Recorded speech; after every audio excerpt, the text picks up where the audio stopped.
السلام علیکم جی، کیا حال چال ہیں آپ سب لوگوں کے؟ میں امید کرتی ہوں کہ آپ سب بالکل ٹھیک ہوں گے، خیریت سے ہوں گے۔ ناول عنکبوت بائی نور راجپوت کی یہ دوسری قسط ہے۔ یہ اتفاق نہیں تو اور کیا تھا کہ وہ لڑکی کل بھی وہاں موجود تھی اور آج بھی۔ کل بھی وہ خوبصورت لگ رہی تھی اور آج بھی۔ وہ انسانوں میں دلچسپی نہیں لیتا تھا، پھر بھی نہ جانے کیوں یہ چہرہ اسے یاد رہ گیا۔ اس نے نوٹس کیا، پھر سر جھٹک دیا اور تبھی دروازہ کھلا۔ ارسل اپنے پیرنٹس کے ساتھ اندر داخل ہوا۔ گلاس ڈور جیسے ہی کھلا، پورے ریستوران میں ونڈ چام کی پرسوز سی آواز گونج گئی۔ یہ ونڈ چام داخلی دروازے پر لٹکا تھا اور دروازہ کھلتے بند ہوتے ضرور بجتا تھا۔ ریستوران میں داخل ہوتے ہی سیدھی لمبی روش تھی جو کاؤنٹر تک جا رہی تھی، جبکہ دائیں بائیں سٹنگ ایریا تھا۔ دائیں جانب کامن ایریا جبکہ بائیں جانب کپل ایریا تھا۔ ہلکے گلابی اور سفید رنگ کی دیواروں والا یہ ریستوران شہر کا مہنگا ترین ریستوران تھا، اور فجر آج دائیں جانب بیٹھی ان کا انتظار کر رہی تھی۔ آج کا دن جیسے فیصلے کا دن تھا۔ 3 پیس سوٹ پہنے برہان گردیزی کے چہرے پر نرماہٹ بالکل بھی نہیں تھی، جبکہ مسز برہان مکمل پردے میں تھیں۔ ان کے تاثرات کا کچھ پتہ نہیں تھا۔ ارسل فجر کو دیکھ کر اس کی جانب بڑھا۔ السلام علیکم، وہ بمشکل بول پائی، حلق میں کانٹے اگائے۔ وعلیکم السلام، مسز برہان نے جواب دیا۔ فجر نے گھبرا کر ارسل کی جانب دیکھا، جس نے اسے ریلیکس رہنے کا اشارہ کیا، پر وہ خود کافی پریشان تھا۔ آنکھوں سے رت جگہ واضح تھا۔ برہان گردیزی نے اس کے سوال کا جواب دینا ضروری نہیں سمجھا۔ وہ چاروں جانب عجیب نظروں سے دیکھ رہے تھے، شاید انہیں خطرہ تھا کہ کوئی انہیں وہاں دیکھ نہ لے۔ مستطیل میز کے دونوں جانب رکھی آرام دہ صوفہ نما کرسیوں میں سے 4 پر وہ چاروں ٹک گئے تھے۔ فجر کو اپنے چہرے سے تپش نکلتی محسوس ہو رہی تھی۔ دل تیزی سے دھڑک رہا تھا۔ وہ بار بار برہان گردیزی کو دیکھ رہی تھی جو وہاں غیر آرام دہ محسوس کر رہے تھے۔ وہ چاہتے تو اسے گھر بلا سکتے تھے یا پھر اپنے آفس، لیکن باہر کیوں؟ فجر سوچ ہی نہ پائی۔ وہ سوچ ہی نہ پائی کہ اس کی اہمیت اتنی بھی نہیں کہ اسے گھر بلایا جاتا، لیکن محبت نے آنکھوں پر پٹی باندھ رکھی تھی۔ برہان گردیزی اپنے بیٹے ارسل گردیزی کے لیے خود آیا تھا۔ وہ فجر معراج سے ملنے آیا تھا۔ فجر کے لیے یہ بہت بڑی بات تھی۔ سیلنگ سے لٹکتے برقی کمکموں میں تذبذب کا شکار فجر دونوں ہاتھ گود میں گرائے بیٹھی تھی۔ برہان گردیزی سرد و سپاٹ تاثرات لیے اسے گھور رہے تھے، جبکہ مسز برہان کو وہ لڑکی پہلی ہی نظر میں اچھی لگی تھی۔ ریستوران میں کافی کی تیز اور کیفین کی کڑوی سی فوراً اثر کرنے والی خوشبو پھیلی تھی۔ ریستوران ابھی خالی تھا، چند ایک لوگ بیٹھے اور زیادہ تر کافی ہی پی رہے تھے۔ گلاس ڈور پھر سے کھلا۔ ونڈ چام کی سماعت کو سکون پہنچاتی آواز پھر سے گونجی اور ایک لڑکا اندر داخل ہوا۔ وہ تیز تیز چلتا ہوا آیا اور پھر ساتھ والے ٹیبل پر بیٹھے اس ہیڈ فون والے لڑکے کے ساتھ آ کر بیٹھ گیا۔ ساتھ والے میز پر بیٹھے ان چاروں کے درمیان پھیلی خاموشی بھیانک ہونے لگی تھی تو ارسل فوراً بولا، بابا یہ فجر ہے۔ وہ فجر کی طرف دیکھتے بولا، اور فجر یہ میرے بابا اور اماں ہیں۔ فجر مسکرائی۔ اس نے باری باری برہان اور مسز برہان کی طرف دیکھا، جانے کیوں بار بار ہونٹ خشک ہو رہے تھے۔ ویٹر آرڈر لینے آیا تو ارسل نے کافی کا آرڈر دے دیا۔ برہان گردیزی غور سے فجر کو دیکھ رہے تھے۔ وہ ایک خوبصورت لڑکی تھی، بیضوی چہرہ، روشن آنکھیں، لمبی گھنی پلکیں جو بار بار لرز رہی تھیں، اور اس کی تھوڑی پر چمکتا وہ بھورا دل۔ ارسل تو کیا کوئی بھی لڑکا اس پر دل ہار جاتا۔ انہوں نے بے چینی سے پہلو بدلا، جانے کیوں وہ چہرہ انہیں جانا پہچانا لگا۔ کیا کرتی ہیں آپ مس فجر؟ بالآخر وہ بول پڑے۔ بیٹی کی خوشی کے لیے یہ سب ضروری تھا۔ فیشن ڈیزائننگ کی اسٹوڈنٹ ہوں، لاسٹ سیمسٹر چل رہا ہے۔ وہ بس اتنا ہی کہہ پائی۔ ارسل کے ساتھ کیوں ہوں؟ اگلا سوال ابھرا، عجیب غریب سا۔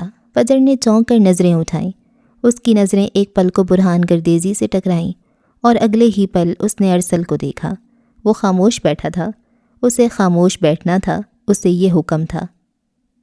ہم ایک دوسرے کو پسند کرتے ہیں، شادی کرنا چاہتے ہیں۔ اسے اپنی آواز دور کھائی سے آتی سنائی دی۔ غیر مرد سے محبت کی اجازت کس نے دی؟ فجر کا دل اچھل کر حلق میں آ گیا۔ اس نے تڑپ کر ارسل کو دیکھا اور ارسل نے اپنے باپ کو۔ کوئی پوچھتا برہان گردیزی سے انہیں ایسے سوال کی اجازت کس نے دی تھی؟ بابا پلیز، وہ احتجاجاً بولا، ہمارے خاندان میں 7 پشتوں سے عورتیں شرعی پردہ کرتی آ رہی ہیں، میں تمہیں اپنے خاندان کی بہو کیوں بناؤں؟ برہان گردیزی کے چہرے کے نقوش بھینچے ہوئے تھے، بھویں سکڑی ہوئی تھیں اور آنکھوں میں کھلا استہزاء تھا۔ فجر کا چہرہ خفت سے سرخ پڑا۔ وہ تو جانے کتنے جواب یاد کر کے آئی تھی، لیکن یہاں تو سوال ہی بدل گئے تھے۔ اس نے ایک نظر برہان گردیزی کو دیکھا، یہ نظر بڑی گہری تھی۔ خوبصورت نین نقش والا وہ شخص یقیناً اپنی جوانی میں کئی دلوں کی دھڑکن رہا ہوگا۔ سرمئی اور سیاہ بال ایک طریقے سے سیٹ تھے، قیمتی گھڑی کلائی میں بندھی تھی، 3 پیس سوٹ کے ساتھ چمچماتے جوتے پہنے۔ وہ شخص اپنے بیٹے کی پسند کی لڑکی سے ملنے نہیں آیا تھا، بلکہ وہ اسے ذلیل کرنے آیا تھا۔ فجر کو میں نے چنا ہے بابا۔ لہجے کو حد درجے نارمل رکھنے کی کوشش کی گئی۔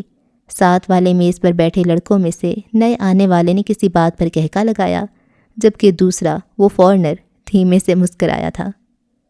ارسل کی بات سن کر برہان گردیزی نے گہرا سانس فضا میں خارج کیا۔ ویٹر آرڈر لے آیا تھا۔ ان کے سامنے اب سفید چمچماتے چوکور کپوں میں گہرے بھورے رنگ کی کافی رکھی جا رہی تھی۔ چند پل کی خاموشی چھائی اور پھر ویٹر چلا گیا۔ جوان بیٹا، پلیز تھوڑا حوصلے سے کام لیں، مسز برہان نے اپنے پہلو میں بیٹھے اپنے شوہر سے عرض کی۔ تمہارے ماں باپ کیا کرتے ہیں بیٹا؟ اس بار مسز برہان بولیں۔ فجر کو تھوڑا حوصلہ ہوا، ورنہ وہ رو دینے کو تھی، گلے میں کانٹے اگائے تھے۔ اماں ہاؤس وائف ہیں اور ابا بیمار ہیں، وہ کچھ نہیں کرتے، گھر ہی ہوتے ہیں، وہ شستہ لہجے میں بولی اور اب کافی کے کپ کے کناروں پر انگلی پھیر رہی تھی۔ برقی کمکموں میں اس کے ہاتھ اور اس کا چہرہ دمک رہا تھا۔ تو گھر کیسے چلتا ہے؟ کیا کسی نے ان کو بتایا نہیں تھا کہ وہ لڑکی دیکھنے آئے تھے اپنے بیٹے کے لیے، اپنی کمپنی کے لیے کسی ملازم کو ہائر کرنے نہیں؟ وہ کوئی انٹرویو نہیں تھا، پر انہیں کون سمجھاتا؟ مسز برہان نیک دل خاتون تھیں، لیکن شوہر کے آگے وہ بھی مجبور تھیں، یا شاید یہ ان کا پہلا موقع تھا۔ انہیں اندازہ ہی نہیں تھا کہ بیٹی کی پسند سے کیسے ملا جاتا ہے، اسے کیا رتبہ دیا جاتا ہے۔ دکانوں کا کرایہ آتا ہے اور میں جاب کرتی ہوں۔ اگر وہ ارسل کے ماں باپ نہ ہوتے تو فجر معراج کافی ان کے خوبصورت چہروں پر انڈیل کر جا چکی ہوتی۔ وہ ان کے خوبصورت چہروں کو بگاڑ چکی ہوتی۔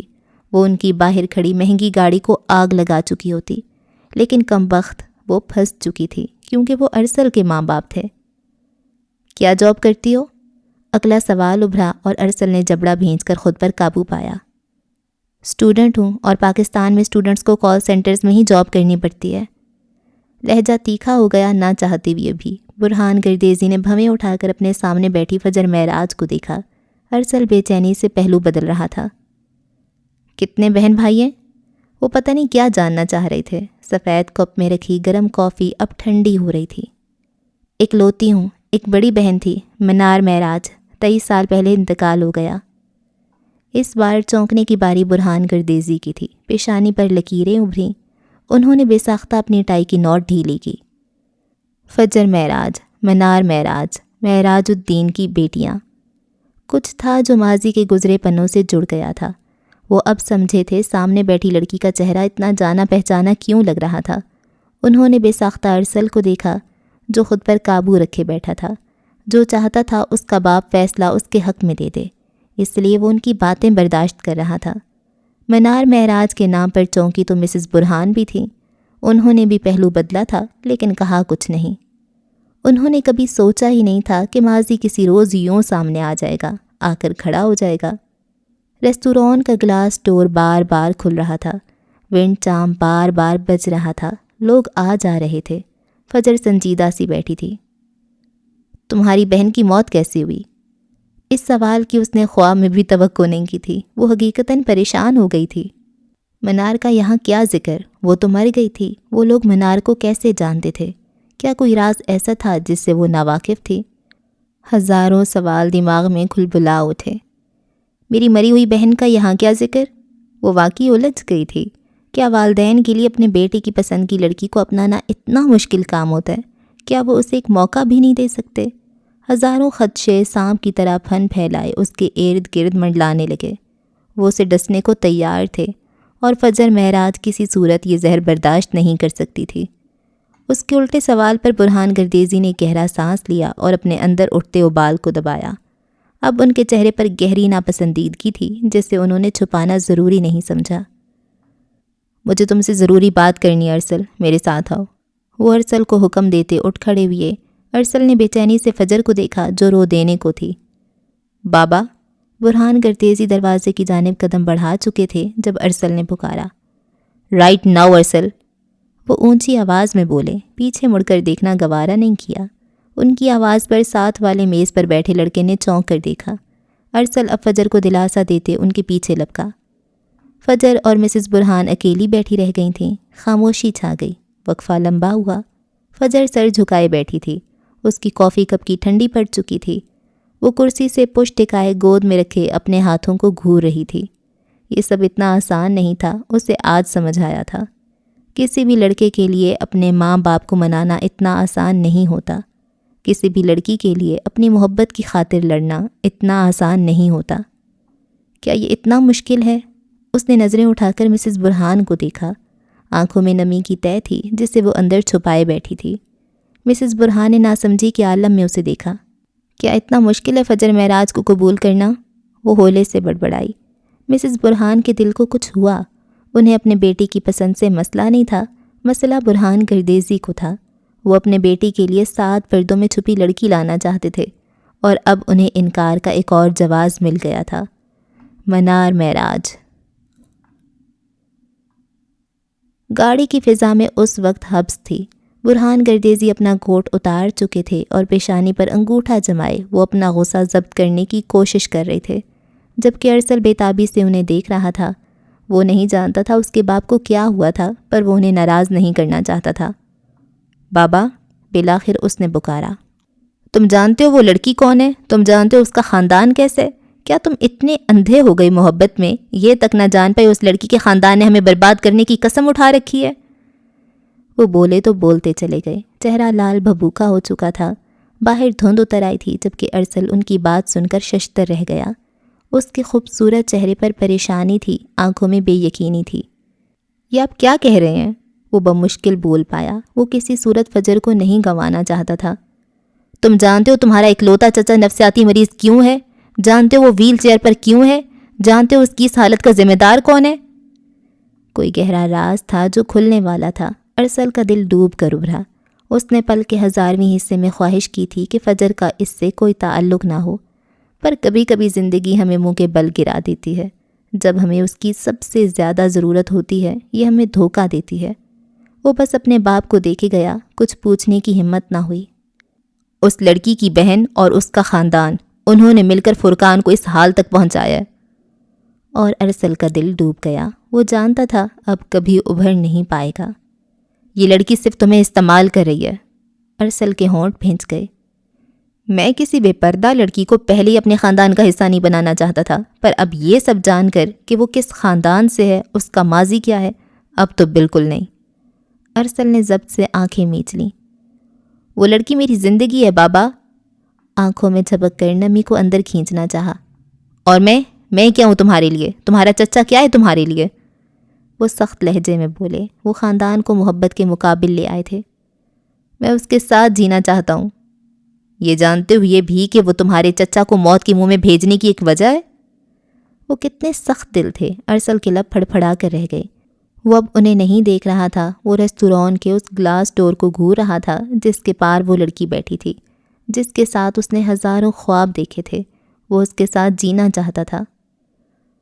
اماں آج بھی روتی ہیں فرقان کی یہ حالت دیکھ کر۔ وہ آج بھی اس لڑکی کو اور اس کے خاندان کو بد دعائیں دیتی ہیں۔ اگر انہیں پتہ چلا کہ تم اسی لڑکی کی بہن کو اس گھر کی بہو بنانا چاہتے ہو، وہ مر جائیں گی۔ برہان گردیزی کاری وار کر رہے تھے، جانتے تھے بیٹے کو کیسے توڑنا تھا۔ میں اس کے لیے سب کچھ ہوں، میں نے اسے چھوڑ دیا تو وہ ٹوٹ جائے گی۔ اس نے ایک اور دلیل دی۔ چاہے خاندان ٹوٹ جائے، چاہے باپ ٹوٹ جائے، میں نے تمہیں یہ تو نہیں سکھایا تھا ارسل۔ ان کے لہجے میں گہرا افسوس تھا، جبکہ ارسل کا سانس سینے میں ہی اٹک چکا تھا۔ میں اسے چاہتا ہوں بابا، اس نے جیسے منت کی۔ اس جیسی ہزاروں آئیں جائیں گی ارسل، خالص مردانہ لہجے میں کہا گیا۔ ارسل نے ضبط سے آنکھیں میچ لیں۔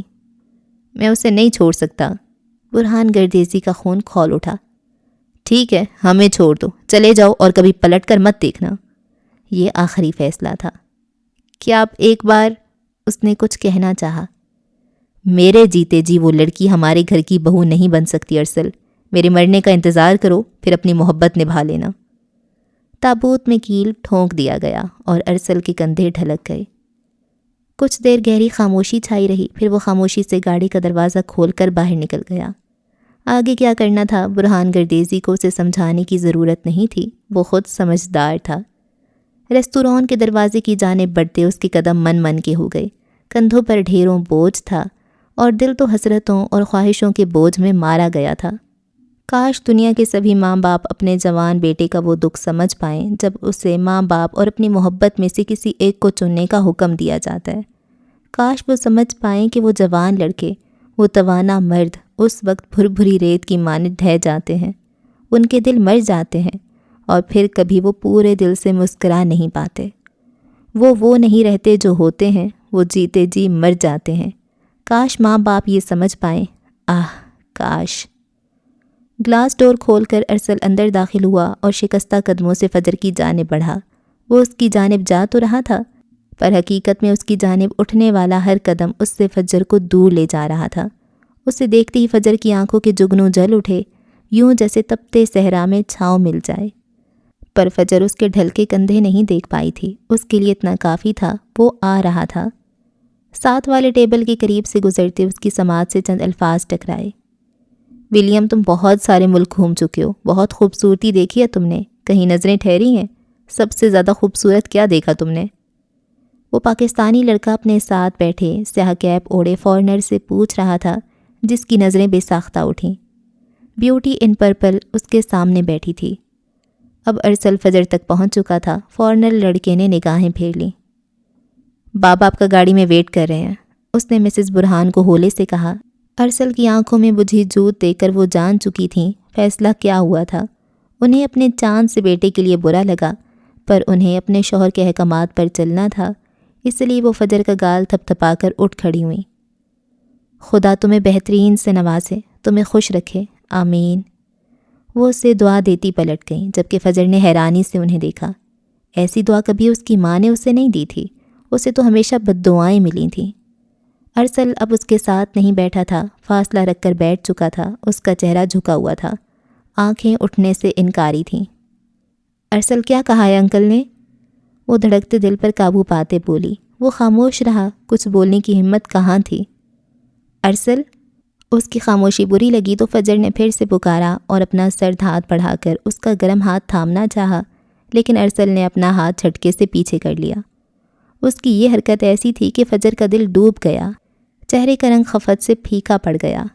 ارسل، بے یقینی اور صدمے سے اسے پکارا گیا۔ I'm sorry فجر۔ وہ بولا بھی تو کیا، فجر کو کچھ غلط ہونے کا احساس ہوا، انہونی کا احساس جو روح سلب کر لیتا ہے۔ میں یہ نہیں کر سکتا، میں انہیں نہیں چھوڑ سکتا۔ روح سلب کر لی گئی۔ فجر کا چہرہ سفید پڑ گیا، کفن کی مانند۔ وہ کہتے ہیں انہیں ایک شرعی پردہ کرنے والی بہو چاہیے، جبکہ تم فیشن ڈیزائنر بننا چاہتی ہو۔ کیا یہ جواز تھا؟ وہ نظریں چرائے ہوئے تھا۔ وہ تجھے آسمان سے زمین پر پٹخ دے گا، اماں کے الفاظ گونج گئے۔ اس نے آسمان سے زمین پر پٹخ دیا تھا، اور اتنی اونچائی سے گرنے کی تکلیف کوئی فجر سے پوچھتا۔ وہ بے یقینی سے ارسل کو دیکھ رہی تھی، جو کسی مجرم کی طرح چہرہ جھکائے بیٹھا تھا۔ وہ جانتی تھی ارسل اپنی بات کا پکا تھا، اس نے کہا تھا وہ اپنے ماں باپ کو اس سے ملوائے گا، وہ لے آیا تھا۔ اب وہ کہہ رہا تھا وہ اسے چھوڑ دے گا، تو وہ چھوڑ دیتا، وہ پلٹ کر نہ دیکھتا۔ وہ میرے ماں باپ ہیں فجر۔ ماں باپ کے سامنے ساری محبتیں دم توڑ جاتی ہیں۔ اماں نے ٹھیک ہی تو کہا تھا۔ میں انہیں نہیں چھوڑ سکتا، میں اپنے بابا کے خلاف نہیں جا سکتا۔ وہ تجھے کبھی نہیں اپنائے گا۔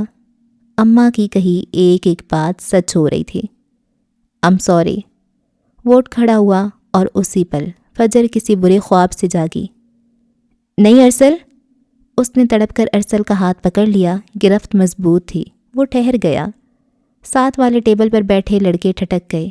وہ فارنر الجھی نظروں سے انہیں دیکھنے لگا۔ ابھی کل ہی یہ لڑکا اس لڑکی کو رنگ دے کر پرپوز کر رہا تھا، اور آج وہ ہاتھ چھڑائے جا رہا تھا۔ کیوں؟ اس کے ساتھ بیٹھے دوسرے لڑکے نے بڑے نامحسوس سے انداز میں کیمرے کا رخ ارسل اور فجر کی جانب کر کے ویڈیو ریکارڈنگ کا بٹن دبا دیا۔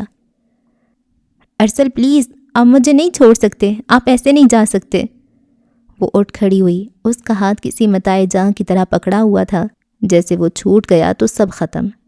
ارسل نے اپنا بازو چھڑانا چاہا، وہ اس کی طرف نہیں دیکھ رہا تھا، جانتا تھا اگر دیکھے گا تو پگھل جائے گا۔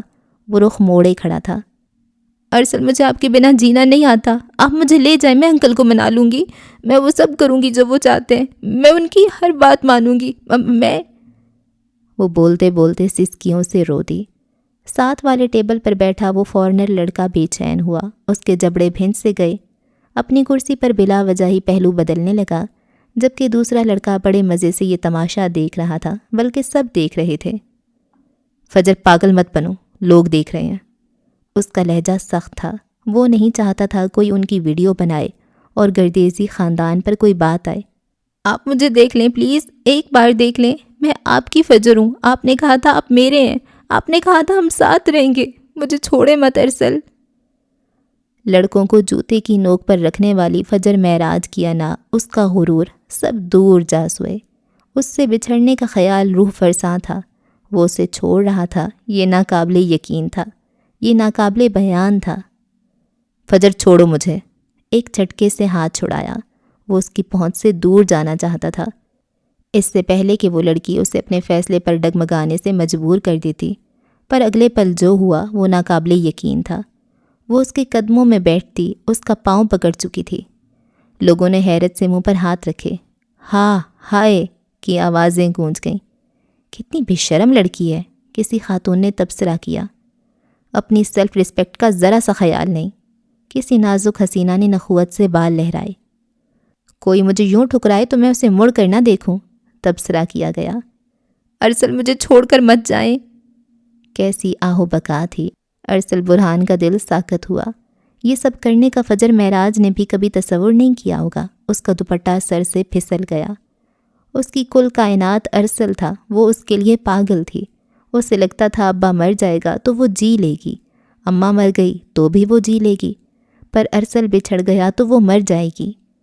اور اس پل فجر معراج کو اپنی موت چاروں طرف نظر آ رہی تھی، پر وہ مرنا نہیں چاہتی تھی، وہ جینا چاہتی تھی۔ مجھے بھول جاؤ۔ گلے میں اٹکے آنسوؤں کے گولے پر قابو پاتا، وہ پوری قوت سے اپنا پاؤں چھڑائے تیز تیز قدم اٹھاتا باہر نکل گیا۔ ایک آنسو آنکھ سے پھسل کر گال پر بہتا چلا گیا تھا۔ گلاس ڈور کھلا اور بند ہو گیا۔ ونڈ چام کی آواز پھر سے گونج گئی۔ ریستوران میں موت جیسی خاموشی تھی، لوگ دم سادھے بیٹھے تھے۔ پیچھے وہ بیٹھی رہ گئی، اکیلی، خالی ہاتھ، خالی دامن۔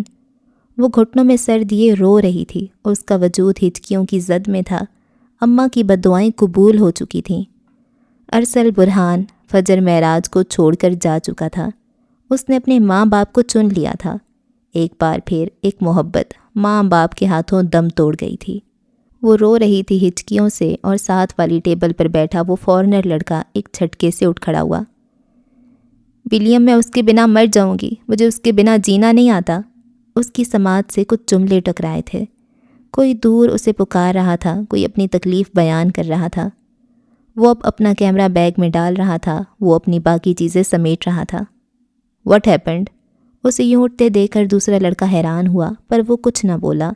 سپاٹ چہرہ لیے وہ اپنا بیگ کندھے پر ڈال رہا تھا۔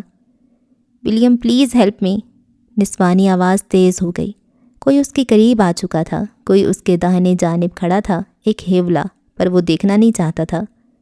سسکیوں کی آوازیں واضح ہوتی گئیں۔ وہ اسے التجائی نظروں سے دیکھ رہی تھی، وہ اس کی مدد چاہتی تھی۔ پھر وہ جھٹکے سے مڑا اور تیز تیز قدم اٹھاتا گلاس ڈور کھول کر باہر نکل گیا۔ ہیولا ہوا میں تحلیل ہو گیا۔ ونڈ چام کی آواز پھر سے گونجی اور ساکت ہو گئی۔ خوشیوں کے دن ہمیشہ چھوٹے ہوتے ہیں، جبکہ غم کی شامیں لمبی ہو جاتی ہیں، پر فجر کی زندگی میں تو غم کی رات آئی تھی، ایسی لمبی رات جس کی کوئی صبح نہیں تھی۔ پرپل ڈریس میں سفید جیکٹ پہنے فجر کے چہرے کا رنگ بالکل جیکٹ جیسا سفید ہو چکا تھا۔ جانے وہ کتنی دیر ریستوران میں بیٹھی رہی، کسی میں ہمت نہیں تھی کوئی اسے اٹھاتا، کوئی اسے بلاتا، پر وہ کسی احساس کے تحت اٹھ کر باہر بھاگتے ہوئے باہر نکل آئی۔ وہ ارسل کو ڈھونڈ رہی تھی، آتی جاتی گاڑیاں دیکھ رہی تھی، پر وہ کہیں نہیں تھا، اسے کہیں نہیں ہونا تھا، وہ جا چکا تھا ہمیشہ ہمیشہ کے لیے۔ پر فجر کے لیے یہ سب کسی برے خواب کی مانند تھا، جیسے وہ ابھی نیند سے جاگ اٹھے گی۔ وہ خود کو تھپڑ مار رہی تھی، وہ خود کو اس برے خواب سے جگانا چاہتی تھی، پر یہ خواب نہیں تھا، حقیقت تھی اور خوفناک تھی۔ ارسل پلیز آ جائیں۔ وہ وہیں کھڑی رہی، ریستوران کے دروازے کے باہر، اس کا نمبر ملاتی رہی، پر مطلوبہ نمبر بن جا رہا تھا۔ وہ کھڑی رہی، ٹھنڈ سے ٹھٹر گئی، ہونٹ نیلے پڑ گئے۔ گارڈز اسے دیکھ رہے تھے اور اس کی نگاہیں سڑک پر تھیں، جیسے ابھی اس کی گاڑی آ کر رکے گی اور وہ کہے گا، دیکھو فجر میں آ گیا، میں مذاق کر رہا تھا، آئی ایم سوری، اور وہ اسے فوراً معاف کر دے گی۔ وہ اس سے پہلی بار لپٹ جائے گی، وہ اس کو اور اس کی خوشبو کو قید کر لے گی، وہ اسے کہیں نہیں جانے دے گی۔ پر وہ نہیں آیا، وہ واپس آنے کے لیے نہیں گیا تھا۔ رات کے 10 بجے اور پھر 11، وہ کھڑے کھڑے اکڑ گئی، آنکھوں میں آنسو جم رہے تھے، پر وہ رو نہیں رہی تھی، وہ انتظار کر رہی تھی۔ اسے یقین تھا وہ آ جائے گا، وہ رات کی اس پہر اسے اکیلا نہیں چھوڑے گا، پر وہ نہیں آیا۔ کیا آپ کسی کا انتظار کر رہی ہیں؟ گارڈ بالآخر قریب آتے بولا۔ فجر نے چونک کر اسے دیکھا، کچھ کہنے کے لیے لب کھولے، پر وہ پھڑپھڑا کر رہ گئے، الفاظ گلے میں اٹک گئے، کچھ بولا ہی نہیں گیا، آنکھیں لبالب بھر گئیں۔ اس نے بنا کوئی جواب دیے پھر سے ارسل کا نمبر ملایا، جو ابھی بھی بند جا رہا تھا۔ وہ اسے میسیجز کر رہی تھی، پر شاید اس کا واٹس ایپ بھی بند تھا۔ کیا وہ واقعی اسے چھوڑ گیا تھا؟ بہت مشکل تھا یہ قبول کرنا۔ پھر وہ بنا کچھ بولے ایک جانب چل پڑی۔ گھر میں اماں ابا کے پاس فون نہیں تھا، کوئی اسے پوچھنے والا نہیں تھا، چمچماتی روشنیوں میں رہنا اسے راس نہیں آیا۔ وہ فٹ پاتھ کنارے چل رہی تھی، دماغ کچھ سوچنے کے قابل ہوا تو الفاظ گڑمڑ ہونے لگے۔ فجر باہر جاتے وقت دوپٹہ سر پر اوڑھا کر، عورت کی عزت اسی میں ہے، اماں کی آواز ابھری۔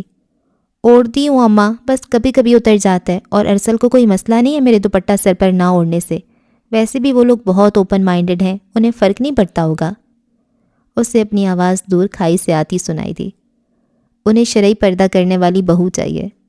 دل کٹ کر سینکڑوں ٹکڑوں میں بٹ گیا، اور ہر ٹکڑا تڑپ رہا تھا۔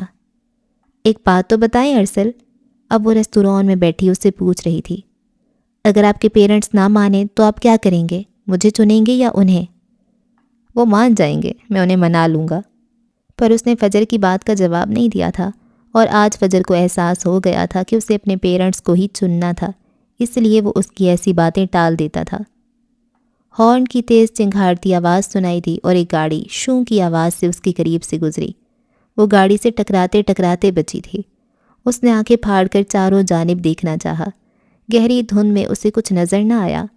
وہ حواسوں میں لوٹ آئی تھی، اور اب سمجھ نہیں آیا کہ کہاں کھڑی تھی۔ اسے کچھ محسوس نہ ہوا، نہ خوف نہ درد۔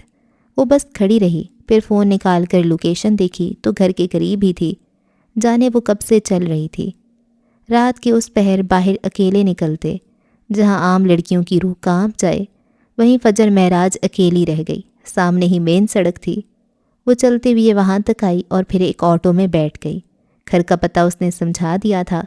آٹو والا موٹی چادر لپیٹے اب اس کے دیے گئے پتے کی جانب چل پڑا تھا۔ اماں موٹی چادر اوڑھے بے چینی سے صحن میں ٹہل رہی تھیں۔ وہ سردی سے ٹھٹر چکی تھیں، لیکن پریشانی تھی کیونکہ فجر ابھی تک گھر نہیں آئی تھی۔ اتنا لیٹ تو وہ آج تک نہیں ہوئی تھی۔ چاروں اور کوہرا تھا اور سوکھی ٹھنڈ پڑ رہی تھی۔ یا اللہ اس لڑکی کو عقل دے، وہ اس کی عقل پر ماتم کرتے بولیں، اور تبھی دروازہ کھٹکا۔ اماں تیزی سے دروازے کی اور بڑھیں اور پٹ سے دروازہ کھولا۔ سامنے ہی وہ کھڑی تھی، لٹھے جیسا سفید چہرہ لیے وہ کسی روبوٹ کی مانند کھڑی رہی۔ یہ کوئی وقت ہے گھر سے باہر رہنے کا؟ اماں نے بازو سے پکڑ کر اسے اندر کھینچا۔ آج اس کی چال میں، آج اس کے وجود میں وہ غرور، وہ مان نہیں تھا جو تب ہوتا تھا جب جب وہ ارسل سے مل کر آتی تھی۔ فجر نے ایک نظر اماں کو دیکھا، خالی خالی سی نظر۔ اس کی ساری بد دعائیں قبول ہو چکی تھیں۔ وہ بنا کچھ کہے اندر کی جانب بڑھ گئی۔ اماں کی بھویں سکڑ گئیں۔ وہ سمجھنے کی کوشش کر رہی تھی کہ آخر اسے ہوا کیا تھا۔ وہ اس کے پیچھے پیچھے ہی کمرے تک آئیں۔ کیا ہوا؟ یہ مردے جیسی شکل کیوں بنا رکھی ہے؟ اماں نے لہجے اور آواز کو سختی رکھا۔ وہ کچھ نہ بولی، بیگ میز پر پھینک کر بیڈ پر بیٹھ گئی۔ بول فجر کیا ہوا ہے؟ کمرے کی دھیمی روشنی میں بیٹھی فجر اماں کو وہ فجر نہیں لگی۔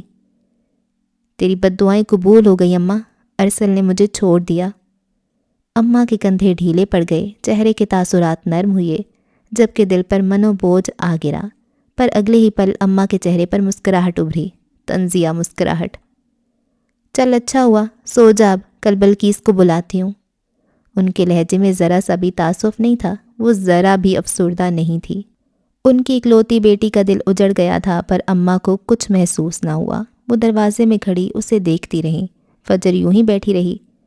بلقیس اماں کی دور دراز کی رشتہ دار تھی، جانے کس گاؤں میں رہتی تھی، اس کا بیٹا کیا کرتا تھا وہ کچھ نہیں جانتی تھی، نہ کچھ پوچھا تھا اور نہ دلچسپی تھی، نہ اماں نے بتایا تھا۔ اماں اس کے جواب کی توقع کر رہی تھیں، پر وہ کچھ نہ بولی، خاموش رہی، اور اس خاموشی سے اماں کو ڈر محسوس ہوا۔ فجر خاموش رہنے والوں میں سے نہیں تھی، وہ تو حشر نشر کر دیتی تھی، اماں کی ہر بات کا تڑخ جواب دیتی تھی۔ آج اسے کیا ہوا تھا؟ اماں نے اچنبے سے منہ پر ہاتھ رکھا۔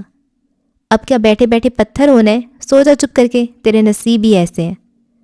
اماں کے لفظوں نے زخمی سینے کو چھلنی چھلنی کر دیا۔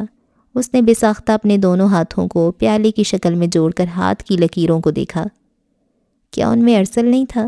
کیا وہ اس کا نصیب نہیں تھا؟ کیا وہ بلقیس کے لڑکے کے لیے بنی تھی؟ دل کر لایا تو آنکھوں میں آنسو بھر آئے۔ تیرے ہاتھ خالی ہیں، ان میں کچھ نہیں ہے، کچھ تلاش نہ کر، سو جا۔ اماں نے ایک اور بار کیا اور پھر دروازہ بند کر دیا۔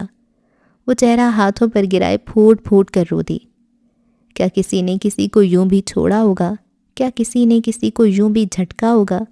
کیا اس کی ساری وفاؤں کا صلہ یہ تھا؟ ارسل، وہ تڑپ اٹھی، پلیز واپس آ جائیں۔ وہ بیٹھے بیٹھے بستر پر گر گئی، گھٹنے سینے سے لگائے وہ کسی گٹھڑی کی طرح گول مول سی پڑی سسک رہی تھی۔ وہ شخص اس کی روح نکال کر لے گیا تھا اور تکلیف جانے کا نام نہیں لے رہی تھی۔ بیوٹی ان پرپل اس وقت تڑپ رہی تھی، سسک رہی تھی۔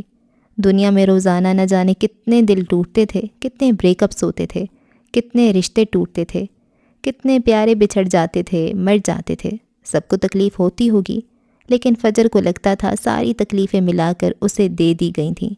درد حد سے سوا تھا اور ہمدرد کوئی نہ تھا۔ اماں بھرے دل کے ساتھ اپنے بستر میں آ کر لیٹ گئیں۔ تو جیت گئی فجر کی ماں، دیکھ فجر ہار گئی، ابا کی آواز گونجی۔ مجھے اس کی خاموشی ڈرا رہی ہے، وہ ہولے سے بڑبڑائیں، جبکہ ابا نے ہنسنے کی ناکام کوشش کی۔ جسم کو ذرا سا ہلانے پر انہیں کھانسی کا دورہ پڑتا تھا۔ اب جیتنے کی باری میری ہے۔ ابا کی آنکھوں میں عجیب سی چمک تھی، عجیب سی صفاقیت۔ آج منار بھی نہیں آئی تھی، آج اس کی بھی ہار ہوئی تھی۔ اماں نے گھبرا کر ابا کو دیکھا پر کہا کچھ نہیں۔ آنے والے کل سے وہ ناواقف تھی۔ اگلے دن صبح سے ہی موسم ابرا آلود تھا۔ وہ فجر کی نماز کے لیے نہیں اٹھی۔ اماں دروازہ بجا بجا کر چلی گئی، لیکن وہ نہ اٹھے۔ صبح 8 بجے آسمان سیاہ گہرے بادلوں سے ڈھک گیا۔ ٹھنڈی ہوا ہڈیوں میں گھسی جا رہی تھی۔ یوں لگتا تھا جیسے دور کہیں بارش برس رہی ہو اور یہاں برسنے کو تیار ہو۔ فجر اٹھ جا، یونیورسٹی نہیں جانا؟ اماں آوازیں دے رہی تھیں۔ ان کے لیے سب کچھ نارمل تھا، جیسے کچھ ہوا ہی نہ ہو۔ فجر، 9 بج گئے ہیں۔ اماں کی کوفت زدہ آواز ابھری اور پھر کھٹاک سے کمرے کا دروازہ کھلا۔ فجر باہر نکلی، سوجی آنکھیں، ستا ہوا چہرہ۔ وہ ساری رات سوئی نہیں تھی اور اس وقت سفید کھدر کا موٹا سوٹ پہنا ہوا تھا۔ سر پر سفید سکارف تھا اور سیاہ موٹی شال کندھوں پر تھی۔ اس کا چہرہ سپاٹ اور تاثرات سے عاری تھا۔ یقیناً وہ یونیورسٹی جانے کے لیے تیار تھی، پر سفید سوٹ پہن کر۔ وہ تو ہمیشہ سفید کے ساتھ کمبینیشن پہنتی تھی۔ کدھر جا رہی ہو صبح صبح؟ اماں نے اچھمبے سے پوچھا۔ وہ کچھ نہ بولی، بیگ کندھے سے لٹکائے وہ تیز تیز قدم اٹھاتی گیٹ کی جانب بڑھ گئی۔ یقیناً یونیورسٹی جا رہی تھی۔ یونیورسٹی سے سیدھا گھر آنا، بلقیس نے آنا ہے آج۔ گھر کا دروازہ پار کرتے اماں کی آواز سنی اور پھر وہ دہلیز پار کر گئی۔ یہ سفید سوٹ اس نے ایسے ہی نہیں پہنا تھا، اپنی محبت کو ایک آخری موقع دینا تھا۔ وہ ارسل کے آفس جا رہی تھی۔ آٹو میں بیٹھے اس نے شال کو اچھے سے خود کے گرد لپیٹا۔ ارسل کا ہونا کتنا محفوظ احساس دلاتا تھا، اور اب وہ اکیلی تھی۔ یوں لگا جیسی پوری دنیا میں وہ غیر محفوظ رہ گئی ہو۔ آنکھوں میں نمی ابھری اور جلن بڑھ گئی۔ اس نے ساری رات سوچتے گزاری تھی۔ اس نے سوچا تھا وہ پہلے اس کے آفس جائے گی، اسے منانے کی کوشش کرے گی، وہ اس کے لیے سب کچھ کرے گی، وہ شرعی پردہ کر لے گی، وہ فیشن ڈیزائننگ چھوڑ دے گی، اور اگر وہ نہ مانا پھر وہ کسی گاڑی کے نیچے آ کر مر جائے گی، کیونکہ وہ جی نہیں سکتی تھی اپنی محبت ہار کر، اماں سے ہار کر تو بالکل نہیں۔ اسی لیے وہ سفید سوٹ پہن آئی تھی، کیا پتہ کفن ملتا بھی یا نہیں۔ اس وقت وہ شفاق تھی، خود کے لیے، اپنی جان کے لیے۔ وہ کبھی ارسل کے آفس نہیں گئی تھی، اس نے باہر سے بھی نہیں دیکھا تھا، اور رات اس نے انٹرنیٹ سے اس کی آفس کی لوکیشن نکالی تھی۔ گردیزی ٹیکسٹائل کے سامنے کھڑے ہو کر اس نے گردن پیچھے جھکا کر شیشوں والی اونچی عمارت کو دیکھا۔ شان و شوکت سے کھڑی گردیزی ٹیکسٹائل۔ ایک گہرا سانس لیا، پھر اپنا بیگ سنبھالتے اندر چلی گئی۔ صبح کے 10 بج چکے تھے، یقیناً وہ آفس ہی ہوگا۔ اس نے موبائل نکالا اور اس کا نمبر ملایا، پر نمبر بند جا رہا تھا۔ اندر ریسیپشن پر پہنچنے کے بعد اس نے ارسل کا پوچھا، آپ کا تعارف؟ ریسیپشن پر بیٹھی خوبصورت سی لڑکی نے پوچھا۔ میں فجر ہوں، فجر مہراج۔ آپ پلیز انہیں بتائیں، وہ خود آ جائیں گے۔ محبت یقیناً انسان کے سمجھنے کی صلاحیت مفلوج کر دیتی ہے، ورنہ رات والے واقعے کے بعد وہ کبھی پلٹ کر اسے نہ دیکھتی۔ اوکے میم، ویٹ کیجئے پلیز۔ وہ اب کریڈل اٹھائے مطلوبہ ایکسٹینشن ڈائل کر رہی تھی، جبکہ فجر چمچماتی دیواروں اور فرش کو دیکھتے ہوئے اب تھوک نکل رہی تھی۔ نگاہیں چاروں جانب بھی اسے ڈھونڈ رہی تھیں۔ کاش وہ کہیں سے آ جائے، کاش وہ نظر آ جائے۔ جی سر۔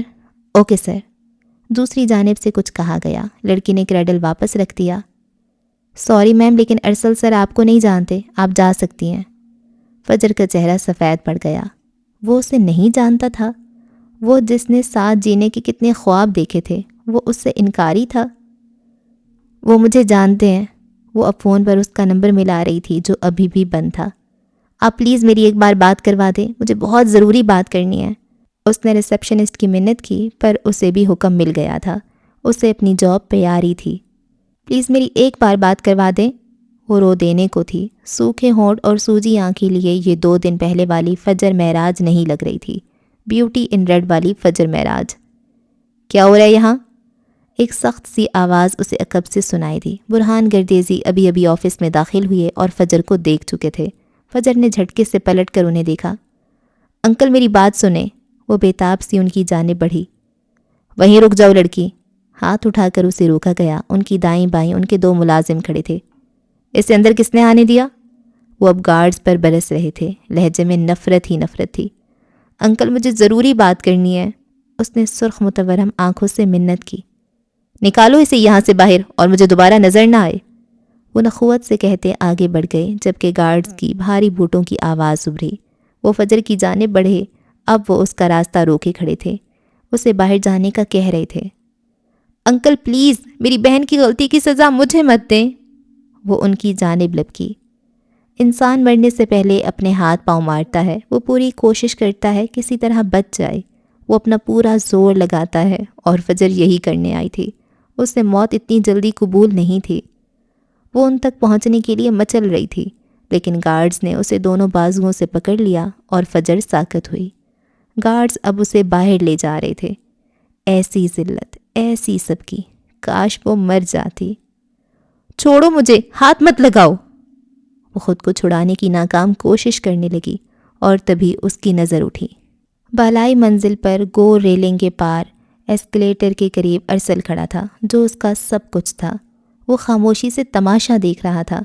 وہ جو فجر کے کسی اور کو دیکھنے پر ہنگامہ کھڑا کر دیتا تھا، آج وہ فجر کو گارڈز کے ہاتھوں ذلیل ہوتے دیکھ کر خاموش کھڑا تھا۔ وہ فجر معراج کی دنیا تھا، وہ سب کچھ تھا۔ وہ اس کا بچھڑنا برداشت نہیں کر پا رہی تھی۔ اور پھر ایک لمحہ ہوتا ہے، وہ لمحہ جس میں ہماری محبت ہماری ہی نظروں میں گر جاتی ہے، اور فجر کے لیے یہ لمحہ وہی تھا۔ وہ آنکھوں پر چشمہ جماتے واپس پلٹ گیا۔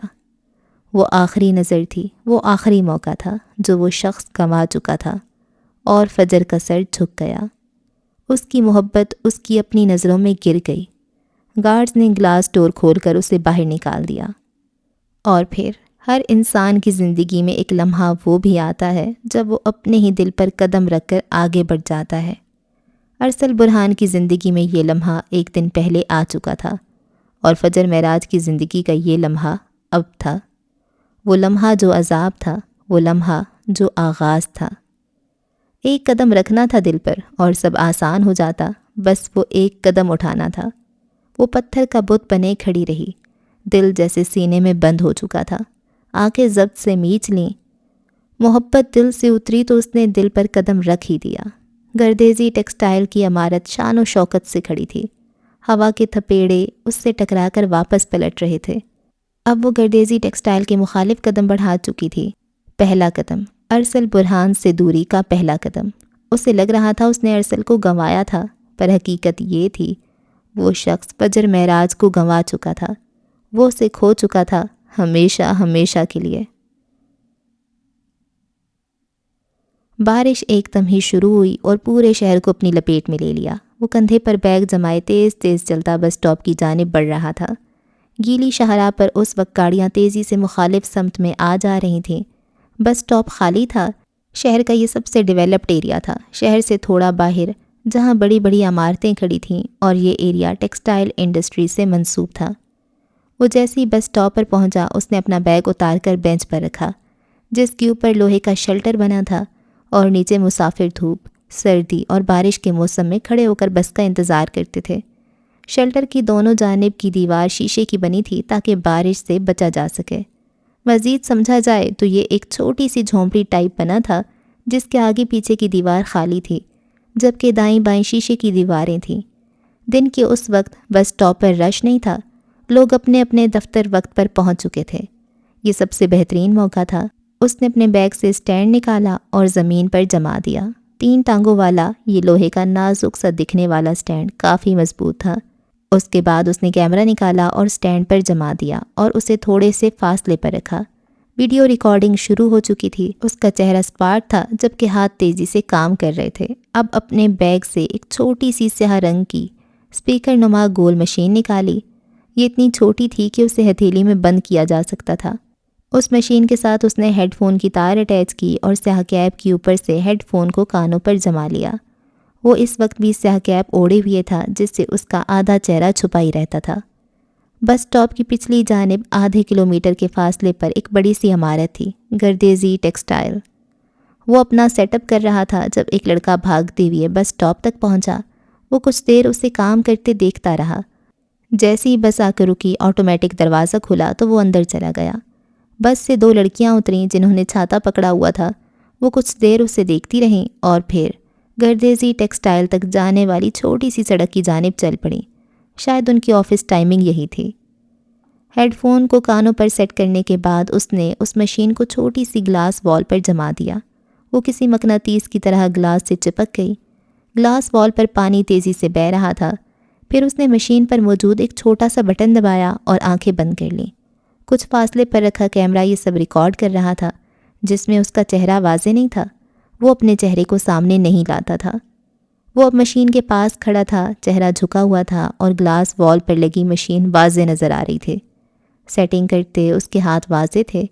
سیاہ بیگی پینٹ پر بھوری اوور سائزڈ گول گلے والی اونی شرٹ پہنے، وہ بند آنکھوں کے ساتھ کسی اور دنیا کا باسی لگا۔ جیسے ہی بٹن آن ہوا، ٹپ ٹپ کی آواز تیزی سے اس کی سماعت سے ٹکرائی۔ کوئی عام انسان اسے دیکھے تو سمجھ ہی نہ پائے آخر وہ کیا کر رہا تھا۔ وہ ایک فیلڈ ریکارڈسٹ تھا۔ وہ قدرتی آوازوں کو ریکارڈ کرتا تھا، ہوا کی، بارش کی، پتوں کی، درختوں کی، گلیشیئرز کی، پونڈ کی، پول کی، دریا کی، ریت کی، مٹی کی، گھاس کی، آندھی اور طوفان۔ غرض کہ قدرتی طور پر پیدا ہونے والی ہر آواز کو ریکارڈ کرنا اس کا کام تھا۔ اس کے پاس مختلف میڈیمز کے لیے مختلف مشینیں اور ڈیوائس تھیں۔ وہ یہ آواز ریکارڈ کرتے وقت ویڈیوز بناتا تھا اور اس پل بھی وہ یہی کام کر رہا تھا۔ کئی ثانیے گزر گئے، وہ یوں ہی کھڑا رہا۔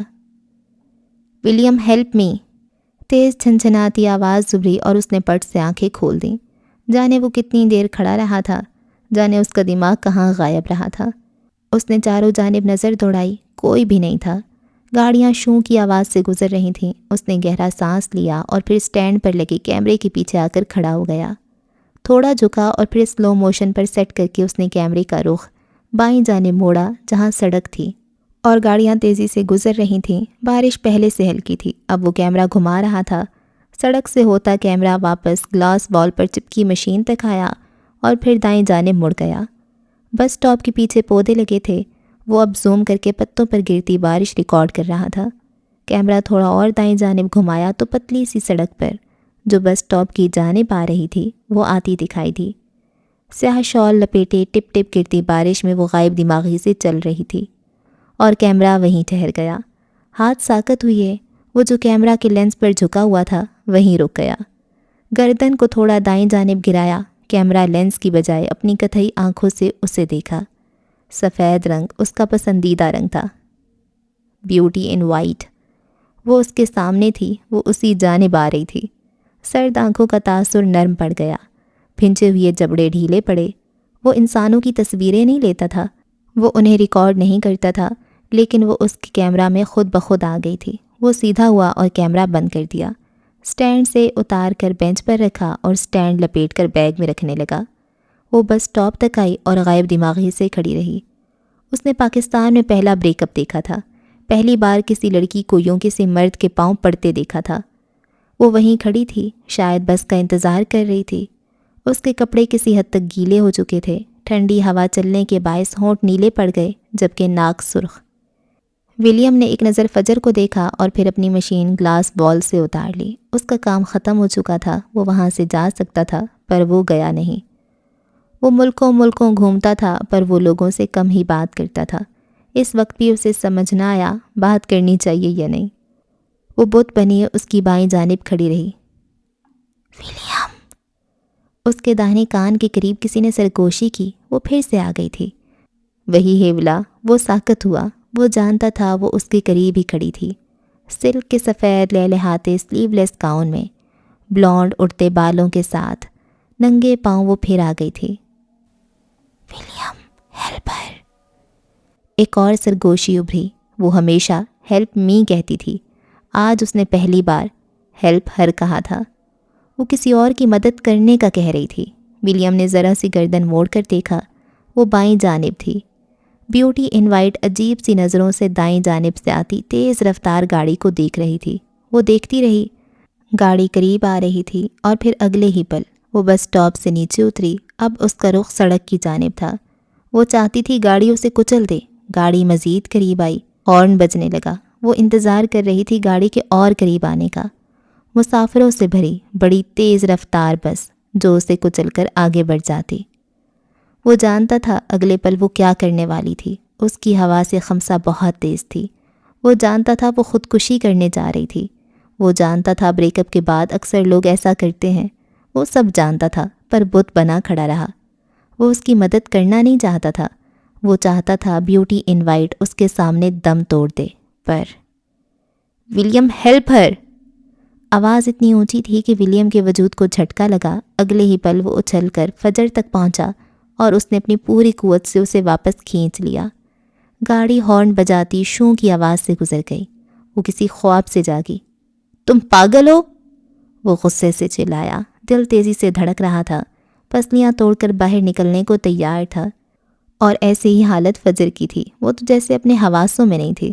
اس نے ایک پل کے لیے اپنے مردار ٹکڑوں میں بٹے وجود کو خون میں لتھڑے سڑک پر پڑا تصور کیا، اور اگلے ہی پل اس نے سر اٹھا کر دیکھا، وہ اس کے قریب کھڑا تھا، شعلے بار آنکھوں سے اسے گھورتے ہوئے۔ وہ جبڑے بھینچے ہوئے تھا، اس کی کتھئی آنکھوں میں بے پناہ غصہ تھا، اور اگلے ہی پل اس نے جھٹکے سے فجر کو خود سے دور کیا۔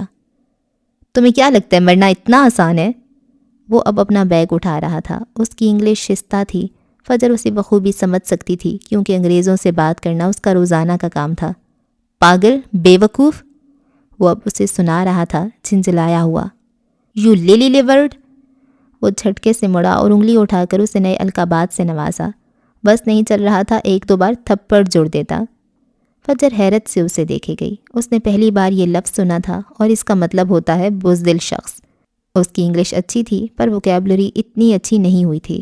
کوئی اور موقع ہوتا وہ فٹافٹ گوگل سے مطلب دیکھتی اور پھر فون ولیم کے سر میں دے مارتی، پر فی الوقت فجر کے جبڑے بھنج گئے۔ کچھ بولنا چاہتی تھی پر کچھ نہ بولی، خاموشی سے قدم بڑھا کر بینچ پر بیٹھ گئی۔ جبکہ وہ اپنا سامان اٹھائے بیگ کندھے پر لٹکاتا دائیں جانب چل پڑا۔ وہ وہیں بیٹھی رہی، نظریں پھر سے خالی ہو گئیں۔ دل ایک بار پھر کرلایا، ہاں مرنا اتنا آسان نہیں تھا۔ بارش بند ہو گئی، آنکھیں پھر سے جلنے لگیں۔ اماں کی صبح والی بات یاد آئی۔ بلقیس کے لڑکے سے اماں اس کی شادی کرنا چاہتی تھی۔ وہ ہار گئی تھی، وہ اماں سے ہار گئی تھی، پر یہ ہار قبول نہیں ہو رہی تھی۔ ٹھٹرتی سردی سے وجود کپ کپانا شروع ہوا۔ وہ اب بینچ پر بیٹھی کانپنے لگی۔ کیوں بچایا تھا اس نے؟ مر جاتی تو اچھا تھا۔ دل پر قدم رکھ کر آگے بڑھائی تھی وہ۔ ارسل کو اپنی زندگی سے نکال چکی تھی، پر دل کیوں تڑپ رہا تھا؟ اتنی ٹھنڈ میں بھی یہ جلن کم کیوں نہیں ہو رہی تھی؟ وہ تیز تیز قدم اٹھاتا اس سے دور ہوا۔ دماغ بری طرح گھوم چکا تھا۔ کیا ہوتا اگر وہ اسے نہ بچاتا؟ بیوٹی ان وائٹ مر جاتی۔ وہ جھرجھری لے کر رہ گیا۔ کیا تم اسے ایسے ہی چھوڑ دو گے؟ وہ ہیولا اب اس کے ساتھ ساتھ چل رہا تھا، پر ولیم نے نظر اٹھا کر ہیولے کو نہیں دیکھا۔ آج بھی اس کی وجہ سے اس نے ایک انجان لڑکی کی جان بچائی تھی۔ اگر اس نے پھر سے خودکشی کی کوشش کی تو؟ اس بار وہ رک گیا۔ پلٹ کر دیکھا تو فجر وہیں بیٹھی تھی۔ اس نے ضبط کرتے چہرے پر ہاتھ پھیر کر گہرا سانس فضا میں خارج کیا اور پھر واپس بس اسٹاپ کی جانب قدم بڑھا دیے۔ اگلے چند لمحوں میں وہ اس سے کچھ فاصلہ رکھے بیٹھا تھا۔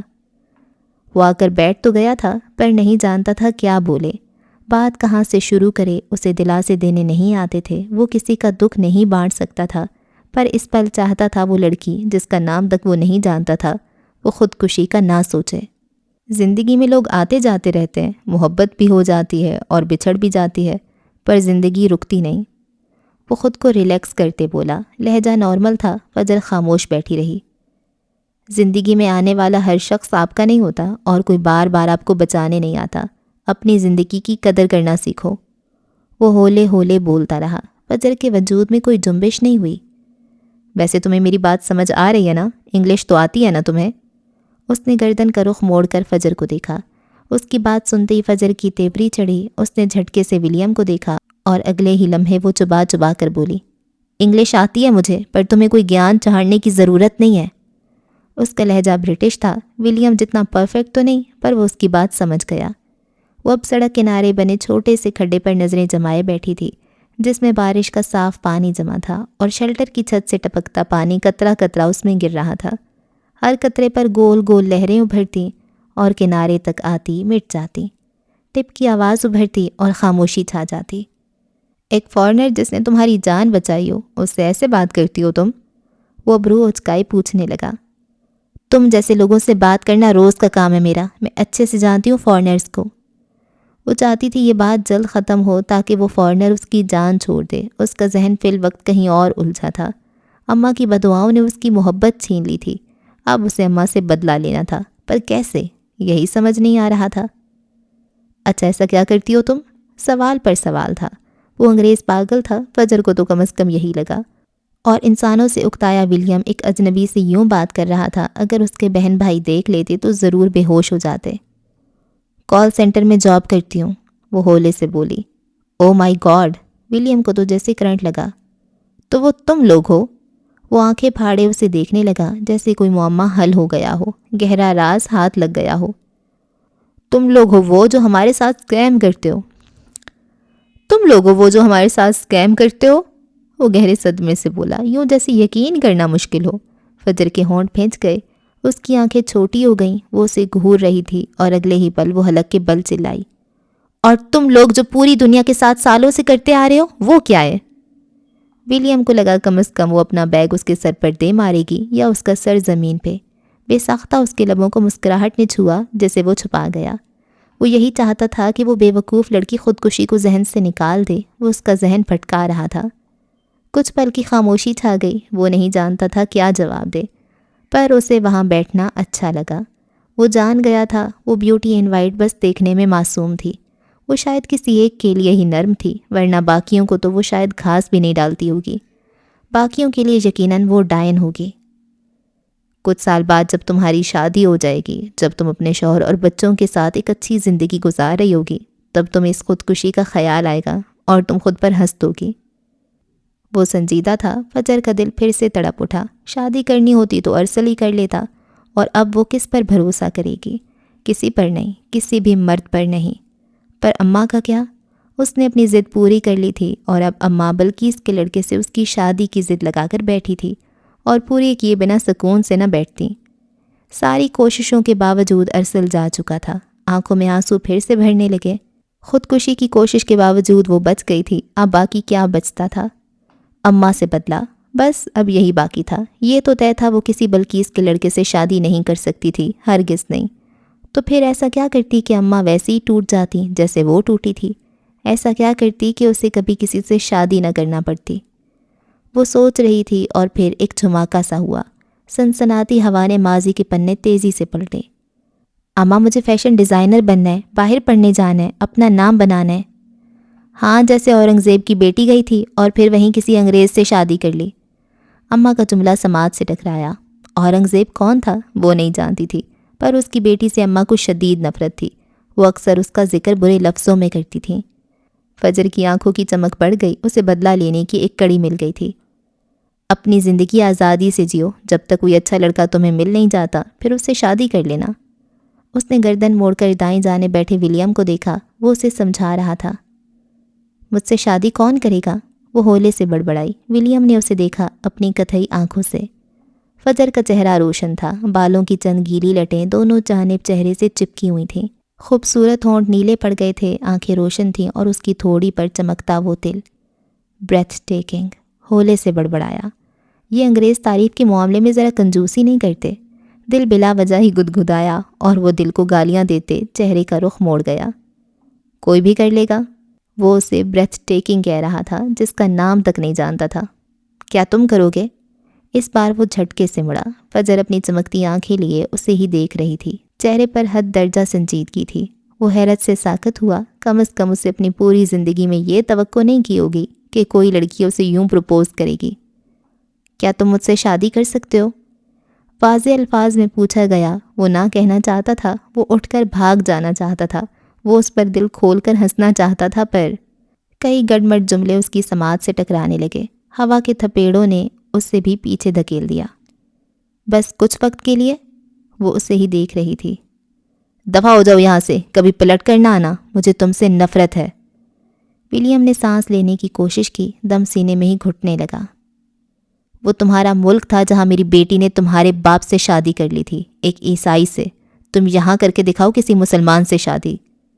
کتنی تضحیک تھی، نفرت ہی نفرت تھی۔ ہارن بجاتی ایک گاڑی گزری اور وہ حال میں لوٹ آیا۔ ابلیس کے پروانے دونوں کی سماعت میں بدلے کی پھونک مار چکے تھے۔ ولیم، تم نے کسی مسلمان لڑکی سے شادی کی تو میں تمہیں زندہ نہیں چھوڑوں گا۔ مختلف لوگ، مختلف آوازیں، پر نفرت ایک جیسی تھی۔ وہ دونوں زخمی تھے، دونوں اپنے اپنے ماں باپ سے بدلہ چاہتے تھے اور بدلے کی اس آگ میں کودنے سے ذرا دریغ نہیں کرنے والے تھے۔ دونوں نے اپنا مطلب دیکھا۔ ہاں، میں تم سے شادی کر سکتا ہوں، مجھے کوئی مسئلہ نہیں، ٹھنڈے لہجے میں کہا گیا۔ فجر کی آنکھیں چمک اٹھیں، دونوں اپنے دماغ میں جلتی جنگ سے لڑ رہے تھے۔ انسان جب اپنی انا پر آتا ہے تو وہ نفع نقصان نہیں دیکھتا، بلکہ وہ ہمیشہ نقصان ہی اٹھاتا ہے، سارے خسارے سمیٹ لیتا ہے، ذرا نہیں پچھتاتا، ذرا نہیں گھبراتا، ذرا نہیں ڈرتا۔ اور اس وقت وہ دونوں اپنی اپنی انا کے ہاتھوں کٹھ پتلی بنے ہوئے تھے۔ وہ دونوں سارے خسارے سمیٹ لینا چاہتے تھے، پر کیا واقعی ان کے حصے میں صرف خسارے آنے والے تھے؟ سیاہ بادلوں سے ڈھکے آسمان نے پورے سما کو سرمئی سا کر دیا تھا۔